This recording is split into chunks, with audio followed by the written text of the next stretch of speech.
دماغو دمت چی بود عالی نفته ده و د عالی سازین گریدای نفته ده مثلا تبال خود یکسر مازوت کیم چی من مازوت کیم ده به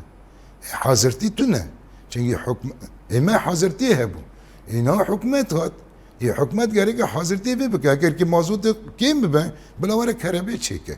شرکتی کربه تفعیل بکه کانه مثلا حکومتش در وطینش کتینه کانه امکان قویه موالدات بلا ورنس جنتور بلا ورنس سکناندن اما امکان قوی به داینا کربیج تنه و مسئله محروقات مازوت ادجی اب نب دست ریو بریام میه yani belki hinek cana dibêjin işte vaya rêvebriya xusere me tî dikim me birçî dikim bê mazotun em ser taybet vê demê gelek bertekter dikeve taybet di vê demê de yani em ser erdekî mazotê ne û ser erdekî mehrûqatan rast em ser erdê ne lê min ne dest me ne dest rêvebriya xuser de ev mijar yani